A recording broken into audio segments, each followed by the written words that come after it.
Quando o governo fala em proteger, na verdade está se aproveitando, mas a raiz do problema não começa em Brasília, começa dentro de casa. E quem paga a conta? Os filhos. Que é importante que as famílias se responsabilizem, entendam qual é a parcela de responsabilidade que elas têm neste processo, porque ainda que a escola faça a sua parte, proibindo os celulares, falando sobre a questão da sexualização infantil, da pornografia, de outras tantas coisas, se dentro de casa ou dentro do quarto existe um computador, existe um smartphone, a escola não pode adentrar neste ambiente. E aí é, de fato, a responsabilidade dos pais de estarem atentos, acompanharem, saberem o que os filhos estão fazendo. O projeto de regulação das plataformas ainda depende de debates do governo com setores da sociedade antes de chegar ao Congresso. Assunto para mais uma rodada de análises com os nossos comentaristas. Roberto Mota se junta a nós. Também temos Túlio Nassa nessa manhã. Bom dia aos dois mais uma vez. Mota, vou começar por você, né? Esse tema ganhou força, principalmente na última semana para cá. O impacto, inclusive, positivo na restrição dos celulares dentro das escolas tem sido já até percebido pelos jovens, né? Agora, qual a sua avaliação do papel da escola, aliada a essa regulamentação das plataformas? Pode ser de fato eficaz? Eu não acredito, Soraya. Bom dia para você, bom dia ao Nonato, bom dia ao nosso convidado. Eu acho que a habilidade principal pela proteção dos jovens e das crianças é dos pais. Esse termo adultização é um neologismo sem qualquer significado.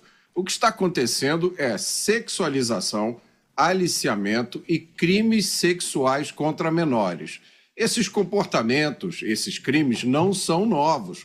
Eles já são previstos pela lei atual, não é necessária nenhuma lei nova. O que acontece é que o Estado está aproveitando a onda sobre esse assunto para impor censura. A responsabilidade principal sobre crianças e adolescentes está com os pais. Essa discussão toda está só com os pais, tem que ser compartilhada, tem que ter regra também para a internet ou para as redes, à medida em que isso é um instrumento novo nas sociedades modernas. Como é que você vê essa discussão toda, Túlio? Há duas responsabilidades aí que se somam, elas não se excluem. Primeiro, a responsabilidade dos pais em relação aos filhos, de controlar o uso das redes sociais, de vigiar, de educar, e a responsabilidade das escolas e do governo com papel regulador. Né? Agora, indo para essa regulação, falando da responsabilidade do governo e do oportunismo em relação a esse PL, é preciso sempre, sempre mesmo, diferenciar dois grandes blocos de tema.